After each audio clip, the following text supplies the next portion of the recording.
Hello everyone, कैसे हैं आप सभी। तो आज मैं बात करने वाली हूँ विष्णुराज चौहान के बारे में। मैंने एक महादेव भैया का वीडियो देखा जो कि मैं काफ़ी टाइम से नहीं देख रही थी। विष्णु के चैनल पर 3 वीडियो पड़े हैं जो कि मैंने अभी देखे हैं। मैं तब से नहीं देख रही थी। मैं कुछ मायके गई थी, बिजी थी, आप सबको पता होगा। काफ़ी टाइम से मेरे चैनल पर कोई वीडियो नहीं आ रहा है और मतलब काम ही नहीं कर रही, तो एकदम से व्यूज़ चैनल एकदम से डेड हो गया है।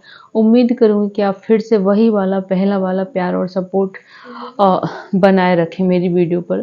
तो मैं बात कर रही थी आज मालती और मैं एक पति पत्नी के रिश्ते को थोड़ा सा साइड करके आज एक बाप बेटे के बारे में बात करूंगी। आज एक बाप ने, आज विष्णु ने अपने बेटे युवराज से मिलने की इच्छा जाहिर की है, क्योंकि अब तक कहीं ना कहीं उम्मीद थी कि विष्णुराज आ रहा है, आज आ रहा है, कल आ रहा है, उस दिन आ रहा है, इस दिन आ रहा है, लेकिन जो भी मतलब जो आस थी ना वो टूट गई है लोगों की। अब जो उम्मीद है वो खत्म होती हुई नजर आ रही है कि अब विष्णुराज चौहान नहीं आएगा। कब तक नहीं आएगा पता नहीं, लेकिन फिलहाल नहीं आएगा। तो शायद ये सब सुन के विष्णुराज की भी हिम्मत टूट गई। उसने अपने बेटे से मिलने की इच्छा जाहिर की है। महादेव भैया ने बताया कि विष्णु जब से गया है, जो जेल में जो हॉस्पिटल होता है, अस्पताल होता है, वहीं पर एडमिट रहता है। विष्णु की तबीयत खराब है। विष्णु को कुछ बीमारियां भी बताई हैं, पता नहीं क्या क्या बताई, मेरे को नहीं याद अब, मुझे नहीं पता। कई बीमारियां भी बताई कि ये बीमारियां हो गई विष्णुराज चौहान को। और वो अपने बेटे को याद करके बहुत रो रहा था, मालती को याद करके बहुत रो रहा था। तो महादेव भैया ने पूछा है कि क्या विष्णुराज को अपने बेटे युवराज से मिलना चाहिए। आप बताइएगा कि विष्णुराज को उसके बेटे युवराज से मिलना चाहिए। यहाँ तक कि विष्णु के वीडियो के कमेंट्स में जाके देखोगे तो सबने यही लिखा है, मिलना चाहिए, मिलना चाहिए। क्यों नहीं मिलना चाहिए, जरूर मिलना चाहिए। किसी ने भी ये नहीं बोला कि नहीं मिलना चाहिए। सबका यही है कि एक बाप को अपने बेटे से मिलना चाहिए और एक बेटे को अपने बाप से मिलना चाहिए। महादेव भैया ने वीडियो में रिक्वेस्ट किया है मालती के पापा जी से कि प्लीज अंकल जी, प्लीज पिताजी, युवराज के नाना जी, मालती के पिताजी, भैया के ससुर जी, प्लीज युवराज को मिलने दीजिए और आप खुद मिल के आइए, ऐसा बोला। यहाँ तक कि मैं अपना मानना बताऊं तो मैं भी यही बोलूंगी कि विष्णु को मिलना चाहिए।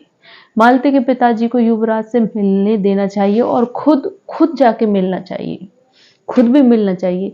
ताकि देखो, जो कुछ भी हुआ, सब कुछ इतना कुछ हो गया, आप सबको पता है।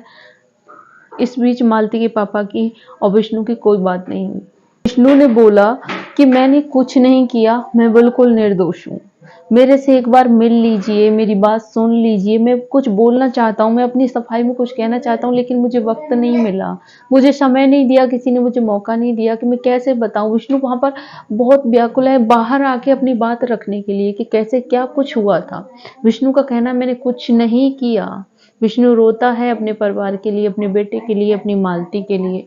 तो उनका कहना है कि विष्णु के जो साले साहब है निरहु या पिताजी, वो उनसे एक बार जाके मिलें, एक बार विष्णु की बात सुने। जहां तक कि मालती के पिता का बात है, उन्होंने बोला कि अगर विष्णु निर्दोष है, अगर विष्णु निर्दोष है, विष्णु सबूत रख देता है कि वो निर्दोष है, तो हम उसको माफ कर देंगे।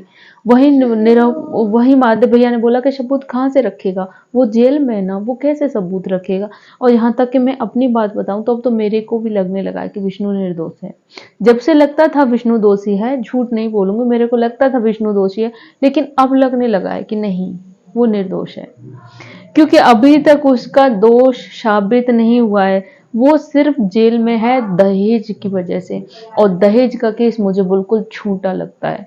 हाँ, तक मालती के साथ जो कुछ भी हो उसमें मैं 50% विश्वास कर सकती हूँ कि शायद विष्णु का हाथ हो सकता है, बट दहेज के लिए विष्णु मारता था, पीटता था, विष्णु के परिवार वाले उसको प्रताड़ित करते थे, ये मैं कभी नहीं मान सकती। सबकी जान थी मालती, सबकी जान थी।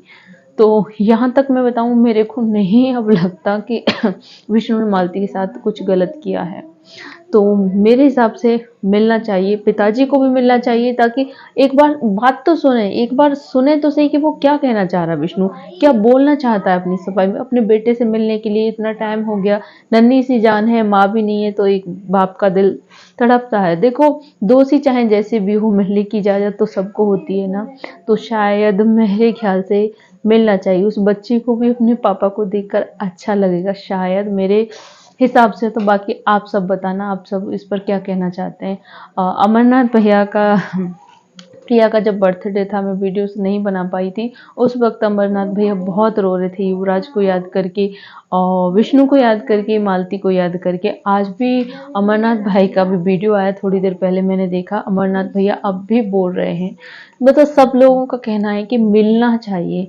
तो प्लीज अंकल जी, आप सबसे मेरी भी आपसे हाथ जोड़ के रिक्वेस्ट है कि एक बार जाइए, मिल लीजिए। आप दोस्त ही समझ के मिल लीजिए, कुछ भी समझ के मिल लीजिए, एक बार उसकी बात सुन लीजिए और एक बेटे को उसके पिता से मिलने दीजिए थोड़ी देर के लिए। देखा, दादी जी भी रो रही थी युवराज के लिए, युवराज की तबीयत खराब रहती है, सब लोग रो रहे थे। देखो कैसा भी कोई हो, देखो बच्चों को प्यार सबसे होता है। तो दादी मौसी के पास रहा है तो उन सबको भी लगा हुआ है। मेरे ख्याल से तो मैं यही कहूँगी कि मिलने देना चाहिए।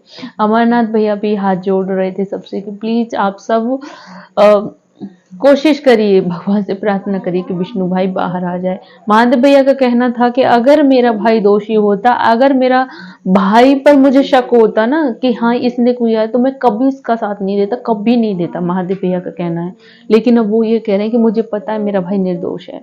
अगर मैं कल को विष्णु भाई को छुड़ाने के लिए जायदाद बेच दूं, घर बेच दूं, खेत बेच दूं, तो फिर युवराज के भविष्य के लिए क्या बचेगा। महादेव भैया का कहना था कि आप लोग लड़ रहे हैं, केस को इतना मजबूत कर रहे हैं, उसको बेल नहीं मिल रहा है, तो मैं जी जान लगाऊंगा, घर बेचूंगा, खेत बेचूंगा, भाई को बाहर निकालूंगा। लेकिन फिर कल को युवराज यहाँ पर आएगा, उसे क्या मिलेगा, उसके हाथ में कटोरा। ये भी बात सही है। वो ऐसी कसमकस सामने आ गई है, क्या ही बोले। और वहां महादेव भैया का ने ये तक आरोप लगाया है कि विष्णु के जो ससुर जी हैं, मालती के जो पिताजी हैं, वो सब ये सब नहीं कर रहे, उनसे करवाया जा रहा है। अक्सर यही लोगों का कहना है कि मालती के पिताजी ऐसा कुछ नहीं कर रहे, उनसे करवाया जा रहा है जबरदस्ती। उनको केस ये मतलब क्या ही बोलूं, आप समझ लीजिए। उनको ये है कि कुछ लोग हमारा बुरा चाहते हैं, कुछ लोग बद करना चाहते हैं, कुछ लोग हमको मतलब गिराना चाहते हैं, खत्म करना चाहते हैं। इसलिए उनकी साजिश है विष्णु भैया को गिराने की, हम सबको बर्बाद करने की। बाकी इसमें कितनी सच्चाई है कुछ कह नहीं सकते, कौन करवा रहा है कौन नहीं करवा रहा है। लेकिन सीधा सीधा कहीं ना कहीं तक टारगेट गोरखपुरिया भौजी ही होती है कि गोरखपुरिया भौजी को ही फिलहाल गोरखपुरिया भौजी का कोई भी वीडियो इस पर नहीं आ रहा है, काफ़ी टाइम से नहीं आ रहा है। जब से तो कि मालती गुंसा बिलाल काफ़ी टाइम से इस मैटर पर कोई भी वीडियो नहीं आ रहा है। तो देखते हैं क्या होता है क्या नहीं होता है। आप लोग कमेंट में ज़रूर बताइएगा, क्या विष्णु को अपने बेटे युवराज से मिलना चाहिए। मेरे हिसाब से तो मिलने देना चाहिए। खुद मालती के पिता को भी मिल के आना चाहिए एक बार, और युवराज से भी मिलने देना चाहिए। बाकी आप सब का क्या कहना है प्लीज़ कमेंट में ज़रूर बताना। वीडियो अच्छी लगी तो लाइक करना, न्यू जो भी लोग हैं प्लीज़ चैनल को सब्सक्राइब करना। उम्मीद करती हूँ पहले वाला प्यार ही मुझे आप लोग दोगे। अब मेरा कंटिन्यू वीडियो आएगा तो अपना सपोर्ट ऐसे ही बनाए रखना। Bye bye.